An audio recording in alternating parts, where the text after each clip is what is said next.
ಸ್ನೇಹಿತರೆ ನಮಸ್ಕಾರ. ಇವತ್ತು ನಾನು ಇನ್ನೊಂದು ಕ್ಷೇತ್ರಕ್ಕೆ ನಿಮ್ಮನ್ನು ಕರ್ಕೊಂಡ್ಬಂದಿದ್ದೀನಿ. ಇದು ಬಕ್ರೆ ಮಠ ಅಂತೇಳಿ ಈ ಒಂದು ದೇವಸ್ಥಾನದ ಹೆಸರು. ಈ ದೇವಸ್ಥಾನಕ್ಕೆ ನಾನು ನೋಡೋಣ ಅಂತೇಳಿ ಬಂದಿದ್ದೆ. ಆ್ಯಕ್ಚುಲಿ ನನಗೆ ತುಂಬ ಖುಷಿ ಅನಿಸ್ತು ದೇವಸ್ಥಾನ ನೋಡಿ, ಹಾಗೆ ನಿಮ್ಮ ಸಹ ತೋರಿಸೋಣ ಅಂತ ಅನಿಸ್ತು.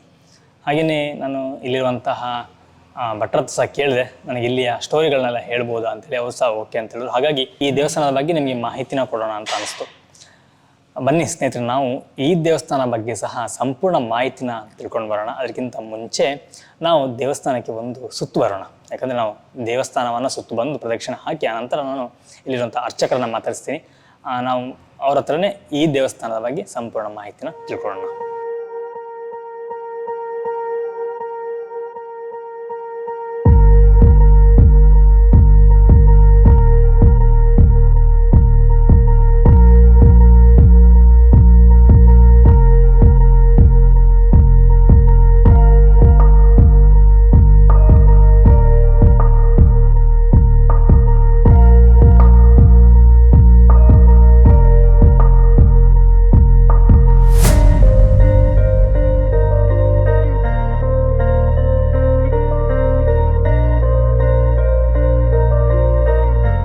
ಇಲ್ಲಿಯ ಅರ್ಚಕರಿದ್ದಾರೆ, ಅವ್ರ ಹತ್ರ ನಾವು ಕೇಳುವ ಈ ದೇವಸ್ಥಾನದ ಮಾಹಿತಿಗಳನ್ನು, ಇತಿಹಾಸವನ್ನು, ಹಾಗೆ ಇಲ್ಲಿರುವಂತಹ ಏನಾದರೂ ಕಥೆ ಇದೆಯಾ ಅದ್ರ ಬಗ್ಗೆ ನಿಮ್ಗೆ ನಾನು ಅವ್ರ ಹತ್ರ ಕೇಳಿ ತಿಳಿಸ್ಕೊಡ್ತೀನಿ. ಭಟ್ರೆ ನಮಸ್ಕಾರ. ನಮಸ್ಕಾರ. ನಮಸ್ಕಾರ. ಭಟ್ರೆ, ಇವತ್ತು ನಾವು ಈ ಕ್ಷೇತ್ರಕ್ಕೆ ಬಂದಿದ್ದೇವೆ. ನಮಗೆ ಸ್ವಲ್ಪ ಈ ಕ್ಷೇತ್ರದ ಬಗ್ಗೆ ಮಾಹಿತಿನ ಕೊಡಿ. ಹಾಗೆ ಇಲ್ಲಿ ನೆಲೆಯಾಗಿರುವಂಥ ದೇವರು ಯಾವುದು, ಹಾಗೆ ಅದ್ರ ಬಗ್ಗೆ ಸ್ವಲ್ಪ ಮಾಹಿತಿನ ಕೊಡಿ ಭಟ್ರೆ. ಕಾಳಿ ಕಾಳಿ ಮಹಾಕಾಳಿ ಭದ್ರಕಾಳಿ ನಮೋಸ್ತುತೆ ಕುಲಂಚ ಕುಲಧರ್ಮಂಚ ಮಂಚ ಪಾಲಯ ಪಾಲಯ. ಇಲ್ಲಿಯ ಅಧಿದೇವತೆ ಪ್ರಧಾನ ದೇವರು ಭದ್ರಕಾಳಿ ದೇವರು. ಇದರ ಭದ್ರಕಾಳಿ ದೇವರು ಯಾವತ್ತು ಕಾಲ ನಾವೇ ತುಂಬ ಸಾವಿರ ವರ್ಷ ಪ್ರಾಚೀನದಿಂದ ಇಲ್ಲಿ ಕಾಲದಿಂದ ಇಲ್ಲಿ ಪೂಜೆ ಮಾಡ್ತಾ ಇದ್ದೇವೆ. ಹೇಳಿ ಕೇಳಿ ನಮ್ಮ ಪೂರ್ವಿಕರು ಹೇಳಿದಂತೆ ಕೇಳಿದರೆ ಇದು ಪರಶುರಾಮ ಕ್ಷೇತ್ರ ಅಂತ ಹೆಸರು. ಈ ಪರಶುರಾಮ ಕ್ಷೇತ್ರದಲ್ಲಿ ರಾಮದೇವರು ಕೂಡ ಇಲ್ಲಿ ಬಂದು ಹೋಗಿದ್ದಾರೆ ಅಂತ ಇಲ್ಲಿ ಇತಿಹಾಸ ಹೇಳ್ತದೆ. ಪಾಂಡವರು ಕೂಡ ಬಂದು ಹೋಗಿದ್ದಾರೆ ಅಂತ ಇಲ್ಲಿ ಇತಿಹಾಸ ಹೇಳ್ತದೆ. ಸೊ ಭದ್ರಕಾಳಿ ದೇವರು ಆದದ್ದರಿಂದ ಈ ಭದ್ರಕಾಳಿಯ ಒಂದು ಹೆಸರು ಕಾಳಿ ಸಹಸ್ರನಾಮದಲ್ಲಿ ಮುದ್ರಾದೇವಿ ಅಂತ ಇದೆ. ದೇವಿ ಭಾಗವತ ಇತ್ಯಾದಿ ಪುರಾಣಗಳಲ್ಲಿ ಭದ್ರಕಾಳಿಗೆ ಮುದ್ರಾದೇವಿ ಎಂಬ ಹೆಸರಿದೆ. ದಶಮುದ್ರಾ ಸಮಾರಾಧ್ಯ ತ್ರಿಪುರಾ ಶಿವಶಂಕರ ಇದ್ದ ಹಾಗೆ ಮುದ್ರಾದೇವಿಯಿಂದಾಗಿ ಈ ಊರಿಗೂ ಮುದ್ರಾಡಿ ಎಂಬ ಹೆಸರು ಬಂತು ಅಂತ. ಹಾಗೆ ರಾಮದೇವರು, ಪಾಂಡವರು, ಆಮೇಲೆ ಬಂದ ಐತಿಹಾಸಿಕಕಾರರು ಈ ಮುದ್ರಾಡಿಯಲ್ಲಿ 4-5 ಸಾವಿರ ವರ್ಷದಿಂದಲೂ ರಾಜರು ಆಳ್ತಾ ಇದ್ದರು ಅಂತ. ಈ ಅಧಿದೇವತೆಯೇ ರಾಜರ ದೇವತೆಯಾಗಿ ಆ ರಾಜರಿಂದಾಗಿ ಇಲ್ಲಿಯ ದೇವಸ್ಥಾನಗಳ ಜೀರ್ಣೋದ್ಧಾರ ಎಲ್ಲ ಆಯಿತು ಅಂತ ಇಲ್ಲಿಯ ಇತಿಹಾಸ ಹೇಳ್ತದೆ. ಮುದ್ರಾಡಿಯಲ್ಲಿ ಮೀನ ಸಂಕ್ರಮಣ ವಾರ್ಷಿಕೋತ್ಸವ ನಡೀತದೆ. ಅದು ಈ ದೇವಸ್ಥಾನಕ್ಕೆ ರಾಜರುಗಳು ಇದ್ದೇ ನಡೆಸ್ತಾ ಇದ್ರು ಅಂತ ಲೆಕ್ಕ. ಹಾಗೆ ಬೇಕಾದಷ್ಟು ಈ ದೇವಸ್ಥಾನಕ್ಕೆ ಉಂಬಳಿ ಉತ್ತಾರ ಇದ್ದು ಊರಿನವರು ಕೂಡ ವರಾಡವಂತಿಕೆ ಕೊಡುವ ಪದ್ಧತಿ ಉತ್ಸವಾದಿಗಳಿಗೆ ಇತ್ತು. ಪ್ರಧಾನವಾಗಿ ವಾರ್ಷಿಕೋತ್ಸವ ಅಥವಾ ಕೆಂಡ ಸೇವೆ ಅಂತ ಇಲ್ಲಿ ಮೀನ ಸಂಕ್ರಮಣದಿಂದ ಆವತ್ತು ನಡೀತದೆ. ಅನಂತರ ಈ ಧನುರ್ಮಾಸದಲ್ಲಿ 2ನೇ ಮಂಗಳವಾರ ಮತ್ತು ಕರ್ಕಾಟಕ ಮಾಸದಲ್ಲಿ 2ನೇ ಮಂಗಳವಾರ ಧನುರು ಮಾರಿ ಪೂಜೆ ಅಂತ ನಡೀತದೆ ದೇವಿಗೆ. ಹಾಗೂ ನವರಾತ್ರಿ ಕಾಲದಲ್ಲಿ ಎಲ್ಲ ದೇವಸ್ಥಾನಗಳಲ್ಲಿ ವಿಶೇಷ ಉತ್ಸವದಿಂದ 10 ದಿವಸವು ನವರಾತ್ರಿ ಕಲ್ಪೋಕ್ತ ಪೂಜೆ ತದಂಗವಾಗಿ ಚಂಡಿಕಾಯಾಗ, ಗಣಪತಿ ಹೋಮ, ಕಲ್ಪೋಕ್ತ ಪೂಜೆ, ನವರಾತ್ರಿ ಇತ್ಯಾದಿ ನಡೀತದೆ. ಕಲ್ಪೋಕ್ತ ಪೂಜೆಯ ಅಂಗವಾಗಿ ಅನ್ನದಾನಾದಿಗಳು ಅದಕ್ಕೆ ಸೇರಿರುವಂಥದ್ದು ಅದು ಇಲ್ಲಿ ಬಹಳ ಚೆನ್ನಾಗಿ ನಡೀತಾ ಇದೆ. ಹಾಗೆ ಊರಿನವರು ಇಲ್ಲಿ ವರಾಡವಂತಿಕೆ ಕೊಟ್ಟು ಉತ್ಸವಾದಿಗಳು ಧನುರ್ಮಾದ ನಡೀತಾ ಇದ್ದು ಒಂದು ಕಾಲ ರಾಜರು ಕೂಡ ನಡೆಸ್ತಾ ಇದ್ರು ಅಂತ ನಮ್ಮ ದೇವಸ್ಥಾನಗಳಲ್ಲಿರುವ ಕೋಲ, ಬಲಿ, ದಕ್ಷಿಣ ಕಾಲದಲ್ಲಿ ಅರಸ್ಥಳ ಪರಸ್ಥಳದವರಿಗೆ ಪ್ರಸಾದ ಕೊಡಬೇಕು ಅಂತ ಕರೆಯುವಾಗ ನಮಗೆ ಅದು ಈಗಲೂ ಆ ಶಬ್ದಗಳು ಹಾಗೆ ಉಳ್ಕೊಂಡಿದೆ. ಐತಿಹಾಸಿಕವಾಗಿಯೂ ನಮಗೆ ಈ ತುಳು ರಾಜರು ಇಲ್ಲಿ ಇದ್ದರು ಅಂತ 2000 ಚರಿತ್ರೆ ಇತ್ತು. ತವಳವ ಹಿಸ್ಟರಿಯಲ್ಲಿ ಅದು ಕೂಡ ಬರೆದಿದ್ದಾರೆ, ಇಲ್ಲಿ ರಾಜರು ಮುದ್ರಾಡಿಯಲ್ಲಿ ಆಳ್ತಾ ಇದ್ರು ಅಂತ. ಅನಂತರವೂ ಸಾಮಂತ ರಾಜರು ಇಲ್ಲಿ 1400 ಇಸ್ವಿವರೆಗೆ ನಡೀತಾ ಇದ್ರು. ಆಮೇಲೆ ಇಲ್ಲಿಯ ರಾಜವಂಶ ಪತನವಾಗಿ ವಿಜಯನಗರಕ್ಕೆ ಸೇರಿತು ಅಂತ ಇತಿಹಾಸ ಹೇಳ್ತದೆ. ಹಾಗೆ ರಾಜರ ಕಾಲ ಆದ್ಮೇಲೆ ಊರಿನವರೇ ದೇವಸ್ಥಾನವನ್ನು ನಡೆಸ್ತಾ ಬರ್ತಾ ಇದ್ದಾರೆ. ಈ ವರಾಡವಂತಿಕೆ ಆ ರಾಜರ ಕಾಲದಲ್ಲಿ ಏನು ನಡೀತಾ ಇತ್ತೋ ಅದರ ಕುರುವಾಗಿ ಈಗಲೂ ವರಾಡುವಂತಿಗೆ ನಡೆಯುವ ಪದ್ಧತಿ ಇದೆ. ಅದು ಏನು ದೇವಸ್ಥಾನದವರು ಕೇಳುವುದಿಲ್ಲ, ಜನರೇ ಸ್ವಯಂ ತಾನಾಗಿ ಬಂದು ಆ ಕಾಲದಲ್ಲಿ ಎಷ್ಟೋ ಕೊಡ್ತಾ ಇದ್ದಾರೆ, ಈ ಕಾಲದಲ್ಲಿ ಒಂದು ರೀತಿಯಲ್ಲಿ ಕೊಡ್ತಾ ಇದ್ದಾರೆ. ಬದಲಾವಣೆಯ ಯುಗ ಆದದ್ದರಿಂದ. ಹೌದು. ಹಾಗೆ ಉತ್ಸವ, ಹಾಗೆ ಪಂಚಪರ್ವಗಳು, ಅನಂತ ವ್ರತ, ಆಮೇಲೆ ದೀಪಾವಳಿ, ಗೋಪೂಜೆ ನಿತ್ಯ ಪೂಜೆ. ಇಲ್ಲಿ ತ್ರಿಕಾಲ ಪೂಜೆ ಬೆಳಿಗ್ಗೆ ಮಧ್ಯಾಹ್ನ ಸಾಯಂಕಾಲ ದಿನ ನಡೀತಾ ಇರ್ತದೆ. ಓಹೋ. ಅಂದರೆ ನೈವೇದ್ಯಕ್ಕೆ ಬೇರೆ ಉಂಬಳಿ, ಪೂಜೆಯವರಿಗೆ ಬೇರೆ ಉಂಬಳಿ, ನಂದಾದೀಪಕ್ಕೆ ಬೇರೆ ಉಂಬಳಿ. ಹೀಗೆ ನಂದಾದೀಪದ ಉಂಬಳಿ ಅಂದರೆ ಆಸ್ತಿ, ಹಾ. ಅಮೃತ ಬಳಿ ಅಂದರೆ ದೇವರ ನೈವೇದ್ಯಕ್ಕೆ, ಇನ್ನು ಪೂಜೆ ಹೀಗೆ ಇತ್ತು. ಹಾಗೆ 16 ಮನೆಗಳು ಇತ್ತು. 8 ಬ್ರಾಹ್ಮಣರ ಮನೆ, 8 ಬ್ರಾಹ್ಮಣೇತರರ ಮನೆ ಸೇರಿ ಉತ್ಸವಾದಿಗಳು ಇಲ್ಲಿ ನಡೀತಾ ಇತ್ತು, ಓಹೋ. ನಡೀತಾ ಇದೆ ಈಗಲೂ ಕೂಡ. ಇಲ್ಲಿ ಉತ್ಸವಕ್ಕೆ ಕೆಂಡದ ಹಬ್ಬ ಅಂತ, ಕೆಲವರಿಗೆ ರಥೋತ್ಸವ ಇದ್ದ ಹಾಗೆ ಇಲ್ಲಿ ಕೆಂಡದ ಹಬ್ಬ ಅಂತ ಹೇಳ್ತಾರೆ. ಹಾ ಹಾ. ಅಲ್ಲಿ ಕೆಂಡವನ್ನ ಮಂಟಪಕ್ಕೆ ತಂದಿಟ್ಟು ಅಲ್ಲಿ ಕೆಂಡ ಮಂಗಳಾರತಿಯಾಗಿ ಅದನ್ನು ಪಾತ್ರೆಗಳು, ದರ್ಶನೀಯ ಪಾತ್ರೆಗಳು ಕೆಂಡಕ್ಕೆ ಹೋಗಿ ತಗೊಂಡು ಹಾಕಿ ಅವರು ಕೆಂಡ ಪೂಜೆಯಾಗಿ ಕೆಂಡಕ್ಕೆ ಹಾರದು ಅಂತ ಹೇಳ್ತಾರಲ್ಲ, ಆಮೇಲೆ ದೇವರಿಗೆ ಅದನ್ನೇ ಕೆಂಡವಾಗಿ ಪ್ರಸಾದ ಭಕ್ತಾದಿಗಳಿಗೆ ಕೊಡುವ ಪದ್ಧತಿಗೆ ಕೆಂಡದ ಹಬ್ಬ ಅಂತ ಹೆಸರು ಇದಕ್ಕೆ. ಎಲ್ಲ ದೇವಸ್ಥಾನಗಳಲ್ಲಿ ದೇವಸ್ಥಾನ ಇದ್ರೆ ದೇವರಿಗೆ ಪರಿವಾರ ದೇವತೆಗಳು ಇದ್ದಾಗಿ ಇಲ್ಲಿ ಪರಿವಾರ ದೇವತೆಗಳು ದುಗ್ಗಲಾಯ, ವಾರಾಹಿ ಅಂತ ಇದೆ. ತುಳು ಭಾಷೆಯಲ್ಲಿ ಪಂಜುರುಳಿ ಅಂತ ಹೇಳ್ತಾರಲ್ಲ, ಇಲ್ಲಿ ವಾರಾಹಿ ಅಂತ ಅರ್ಥ. ಇಲ್ಲಿ ದುರ್ಗೆ ಇದ್ರೆ ಒಳಗೆ, ಹೊರಗಿಂದ ದುಗ್ಗಲಾಯ ಅಂತ ಅರ್ಥ. ಆಮೇಲೆ ಸಪರಿವಾರ ಅಂತ ಇದೆ. ಈ ಬ್ರಹ್ಮಸ್ಥಾನ ಇದೆ, ನಾಗಾಲಯ ಇದೆ, ಕಟ್ಟೆ ಪೂಜೆಗೆ ಅಶ್ವತ್ಥ ಕಟ್ಟೆ ಇದೆ, ಇಲ್ಲಿ ಕಟ್ಟೆ ಪೂಜೆ ನಡೀತದೆ. ರಂಗಪೂಜೆಗೆ ಸಪರಿವಾರ ಅಂತ ಹೇಳಿದಾಗೆ ಬ್ರಹ್ಮಸ್ಥಾನದಲ್ಲಿ ಹೋಗಿ ಅಲ್ಲಿ ಖಡ್ಗೇಶ್ವರ, ಮಹಿಷಸೇನ, ನಂದಿಕೇಶ್ವರ, ವಾಂಛಿತಹರ್ತ, ರಕ್ತೇಶ್ವರಿ, ಕ್ಷೇತ್ರಪಾಲ, ಹೀಗೆ ಸಪರಿವಾರ ದೇವತೆಗಳಿದ್ದು ಇಲ್ಲಿ ಹೂವಿನ ಪೂಜೆ ವಿಶೇಷ ದೇವಿಗೆ.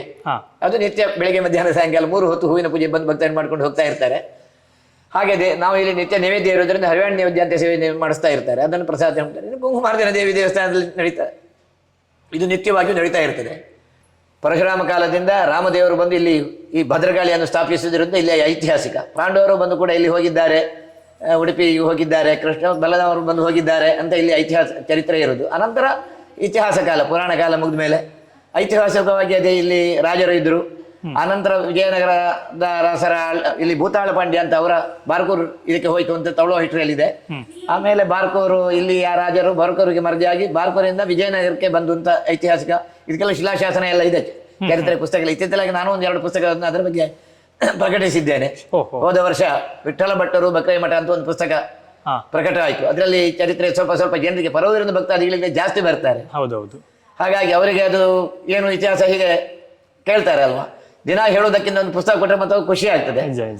ಅದಕ್ಕೊಂದು ಇಂಗ್ಲೀಷಲ್ಲಿ ಕ್ರೊನಾಲಜಿಕಲ್ ಆರ್ಡರ್ಲಿ ಅಂತ ಇದ್ದಾಗೆ ಐತಿಹಾಸಿಕ ಒಂದು ಸೀರಿಯಲ್ ಆಗಿ ಚರಿತ್ರೆ ಹಿಂದಿನಿಂದ ಹೇಗೆ ಇತ್ತು, ಈಗ ಹೇಗಿದೆ, ಮುಂದೆ ಹೇಗಾಗಬೇಕು ಅಂತ ಒಂದು ಮುನ್ನೋಟ ಹಿನ್ನೋಟ ಎಲ್ಲ ಪುಸ್ತಕದಲ್ಲಿ ಇದೆ. ಹಾಗೆ ಬಹಳ ಕಾಲದ ಪ್ರಾಚೀನ ಕಾಲದಲ್ಲಿ ಮಣ್ಣಗೋಡೆ, ಮಂಗಳೂರು ಹೆಂಚಿನ ಮಾಡ ಎಲ್ಲ ಇತ್ತು ಹಿಂದಿನದ್ದು. 2008ರಲ್ಲಿ ಈ ರೀತಿಯ ಈಗ ನೀವು ನೋಡ್ತಾ ಇರೋದು ಜೀರ್ಣೋದ್ಧಾರ ಆದದ್ದು. ಮೊದಲು ಒಂದು ಸಲ ಗರ್ಭಗುಡಿ ಜೀರ್ಣೋದ್ಧಾರ ಮಾಡಿತ್ತು. ಇದು ನಮ್ಮ ಕ್ಷೇತ್ರವೇ ಇದು ಎಂಥದ್ದು ಸೌರಮಾನ ಆಚರಣೆಯ ಹಾಗೆ ಸಂಕ್ರಮಣ ಪೂಜೆ ವಿಶೇಷ ಇರ್ತದೆ ಇಲ್ಲಿ. ಇದು ದೇವಸ್ಥಾನ ಆಗಿದ್ರು ಇದು ಮಠ ಅಂತ ಪ್ರಸಿದ್ಧವಾಗಿದೆ, ಬಕ್ರೆ ಮಠ ಅಂತ. ಅದು ಯಾಕೆ ಭಟ್ರೆ ಮಠ ಅಂತ ಯಾಕೆ? ಮಠ ಚಾತ್ರಾದಿ ನಿಲಯ ಅಂತ ಸಂಸ್ಕೃತದಲ್ಲಿ ಅಮರಕೋಶದಲ್ಲಿ ಒಂದು ವಿಷಯ ಇದೆ. ಮಠ ಚಾತ್ರಾದಿ ಅಂದ್ರೆ ಏನು, ಈ ದೇವಸ್ಥಾನ ಅಂದ್ರೆ ಏನು? ನೀವು 150 ವರ್ಷದ ಹಿಂದೆ ಹೋದರೆ ಈಗಿನ ಶಾಲೆ ಕಾಲೇಜುಗಳು ಯಾವುದೂ ಇಲ್ಲ. ದೇವಸ್ಥಾನಾದಿಗಳು ಅಥವಾ ಮಠಗಳೇ ಶಾಲೆ ಕಾಲೇಜುಗಳು. ಅಂದ್ರೆ ಭಾರತೀಯ ಸಾಂಸ್ಕೃತಿಕ ಕೇಂದ್ರ ಅಂದ್ರೆ ದೇವಸ್ಥಾನಾದಿಗಳು. ನೀವು ಸಂಸ್ಕೃತಿ ಧರ್ಮ ಅಂದ್ರೆ ಏನು ಹೇಳಿ, ಅದನ್ನು ಯಾವ ಶಾಲೆಯಲ್ಲಿ ಕಲಿಸ್ತಾರೆ ನಿಮಗೆ ಹೇಳಿ? ಹೇಳ್ತೇನೆ. ಮೊನ್ನೆ ಭಗವದ್ಗೀತೆ ಶಾಲೆಯಲ್ಲಿ ಇಡೋಣ ಅಂತಾರೆ, ಇಡಬಾರ್ದು ಅಂತ ಹೇಳಿದ ಹಾಗೆ ದೇವಸ್ಥಾನಕ್ಕೆ ಹೋದ್ರಲ್ಲಿ ನಾವು ನಿಮಗೆ ಪ್ರಸಾದ ಕೊಡೋದು ಮಂತ್ರ ಹೇಳ್ತೇವೆ. ಅನನ್ಯಾಶ್ಚಿಂತೆಯಂತು ಮಾಂ ಯಜನಾಃ ಪ್ರಯುಪಾಸತೆ ತೇಷಾಂ ನಿತ್ಯಾಭಿಯುಕ್ತಾನಾಂ ಯೋಗಕ್ಷೇಮಂ ವಹಾಮ್ಯಹಂ ಅಂತ ಹೇಳಿ ಪ್ರಸಾದ ಕೊಡ್ತೇವೆ. ಈ ವಾಕ್ಯ ಇಲ್ಲಿದ್ದು ಭಗವದ್ಗೀತೆ ಇದ್ದು. ಭಗವದ್ಗೀತೆ ಅಂದರೆ ಮಹಾಭಾರತದಲ್ಲಿದ್ದು, ವ್ಯಾಸರು ಹೇಳಿದ್ದು. ಪೂಜಾ ಮಂತ್ರಗಳು ಅಂದ್ರೆ ಏನು? ರಾಮಾಯಣ ಪುರಾಣಗಳಲ್ಲಿರುವ ಶ್ಲೋಕಗಳೇ ಪೂಜಾ ಮಂತ್ರಗಳು. ಯಾವುದೇ ಪೂಜೆ ಅಥವಾ ಅದಕ್ಕಿಂತ ಹೆಚ್ಚಿನ ವೇದ ಮಂತ್ರಗಳು. ವೇದದ ಪ್ರಾಚೀನತೆ ಎಷ್ಟು ಅಂದರೆ ಕೋಟಿ ವರ್ಷಗಳೇ. ಈ ಇಂಗ್ಲಿಷ್ ಚರಿತ್ರೆ ಬರೆದದ್ದು ಬಿಡಿ, ಅವರು MA PhD ತಗೊಳ್ಳಿಕ್ಕೆ ಆರ್ಯರು ಬಂದರು 2000 ವರ್ಷ ಆಯ್ತು ಅಂತ. ನಿಮಗೆ ಭೂಮಿ ಹುಟ್ಟಿ ಎಷ್ಟು ವರ್ಷ ನೀವೇ ಹೇಳ್ತೀರಿ ಚರಿತ್ರೆ 200 ಕೋಟಿ ವರ್ಷ ಆಯ್ತು ಅಂತ. ಹಾಗಾದ್ರೆ 10,000 ವರ್ಷ ಭೂಮಿಗೆ ಚರಿತ್ರೆಗೆ. ಅಂದ್ರೆ ವೇದದ ಕಾಲ ನಮ್ಮ ಶಾಸ್ತ್ರದಲ್ಲಿ ಎಲ್ಲಾ ಪುರಾಣ ಜ್ಯೋತಿಷ ಗ್ರಂಥಗಳು ತೆಗೆಳಿದ್ರು ಒಂದು ಕಲಿಯುಗದ ವರ್ಷವೇ 4,20,000. ಅದರ ಡಬಲ್ 2 ಪಟ್ಟು ದ್ವಾಪರ ಯುಗ, ಅದರ 3 ಪಟ್ಟು ತ್ರೇತಾಯುಗ, ಅದರ 4 ಪಟ್ಟು ಕೃತಯುಗ. ಹಾಗಾದ್ರೆ ಕೃತಯುಗ ನಮ್ಮ ಚರಿತ್ರೆ ಇದೆ ಅಂತ ಆದ್ಮೇಲೆ ಕೆಲವು ಕೋಟಿ ವರ್ಷಗಳಾಗಲಿಲ್ಲ ನಮ್ಮ ಚರಿತ್ರೆಗೆ. ಈ ನಮ್ಮ ಭಾರತೀಯ ಸಂಸ್ಕೃತಿ ನಿಂತದ್ದೇ ದೇವಸ್ಥಾನಾದಿಗಳಿಂದ. ನೀವು ಸಂಸ್ಕೃತಿ ಕಲೀಲಿಕ್ಕೆ ಎಲ್ಲಿ ಹೋಗ್ಬೇಕಾಗಿಲ್ಲ, ದೇವಸ್ಥಾನಾದಿಗಳ ಉತ್ಸವಾದಿಗಳಿಗೆ ಹೋದ್ರೆ ಸಾಕು. ಭಾರತೀಯ ಸಂಸ್ಕೃತಿ ಏನು ಅಂತ ಮಕ್ಕಳಿಗೆ ತನ್ನಿಂತಾನೇ ಗೊತ್ತಾಗ್ಬಿಡ್ತದೆ. ನಾವು ಅಲ್ಲಿ ಹೋಗಿ ಕೂಡಲೇ ಗೊತ್ತಿಲ್ಲದೆ ಭಟ್ರಿಗೆ ನಮಸ್ಕಾರ ಮಾಡಿಬಿಡ್ತೇವೆ, ಗೊತ್ತಿಲ್ಲದೆ ದೇವರಿಗೆ ನಮಸ್ಕಾರ ಮಾಡಿಬಿಡ್ತೇವೆ. ಆಮೇಲೆ ಕರ್ಕೊಂಡು ಹೋದವ್ರ ತಂದೆ ತಾಯಿಯೋ ಇದು ನಮಗೆ ನಮಸ್ಕಾರ ಮಾಡೋದು ತನ್ನಿಂತ ಅನ್ನಿಸ್ತದೆ, ತನ್ನಿಂತಾನೆ. ದೇವರು ದೊಡ್ಡವರು, ಬಿಟ್ಟರೆ ತಂದೆ ತಾಯಿಯವರು ದೊಡ್ಡವರು, ಬಿಟ್ಟರೆ ಗುರುಗಳು ದೊಡ್ಡವರು. ಈ ಸಂಸ್ಕೃತಿ ಶಾಲೆಯಲ್ಲಿ ಹೇಳಿಕೊಡುವುದಿಲ್ಲ ಇವತ್ತು. ಮಾತೃ ದೇವ ಪಿತೃ ಅದು ನೀವು ದೇವಸ್ಥಾನಕ್ಕೆ ಹೋದ್ರೆ ನೀವು ಕಲಿಯುವುದು ಬೇಡ, ತನ್ನಿಂದ ತಾನೇ ಗೊತ್ತಾಗ್ತದೆ. ದೇವಸ್ಥಾನದ ಅನ್ನದಾನ ನೋಡಿದ ಮಕ್ಕಳಿಗೆ ಅನ್ನದಾನ ಅಪಾಯ ಮನೆಯಲ್ಲಿ ಮಾಡ್ಬೋದು ಅಂತ ಕೇಳಿದ್ರೆ ಯಾಕೆ ಹಾಕಬಾರ್ದು? ಹಾಗೆ ಅನ್ನದಾನದ ವಿಶೇಷ ಇಲ್ಲಿ ನಮ್ಮ ದೇವಸ್ಥಾನಗಳಲ್ಲಿ ನಿಮಗೆ ತನ್ನಿಂದ ಗೊತ್ತಾಗ್ತದೆ. ಇನ್ನು ಅದಕ್ಕಿಂತ ಹೆಚ್ಚಿಗೆ ಏನ್ ಬೇಕು ನಿಮಗೆ ಅಲ್ವಾ? ಅದೆಲ್ಲ ಇಂಗ್ಲಿಷ್ ಶಾಲೆಯಲ್ಲಿ ಉರುಹೂ ಇಲ್ಲ.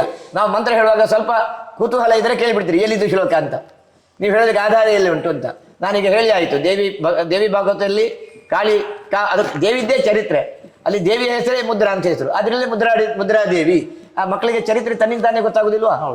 ಈ ಚರಿತ್ರೆ ಕಲಿ ದೇವಸ್ಥಾನಕ್ಕೆ ಹೋಗುವಾಗ ಯಾರು ನಮ್ಮಲ್ಲಿ ಖಾಲಿ ಕೈಯಲ್ಲಿ ಹೋಗ್ಬಾರ್ದು ಅಂತ ಹೇಳ್ತೇವೆ. ಹಣ್ಣು ಕಾಯಿ ಇತ್ಯಾದಿ ಹಿಡ್ಕೊಂಡು ಹೋಗಿ ಅಂತ ಹೇಳ್ತೇವೆ. ನೀವೀಗ ಬರುವಾಗ ಹೇಗೆ ಬಂದ್ರಿ? ಕುಂಕುಮ ಹಚ್ಕೊಂಡು ಬಂದ್ರಿ. ಎಲ್ಲಿದ್ದು?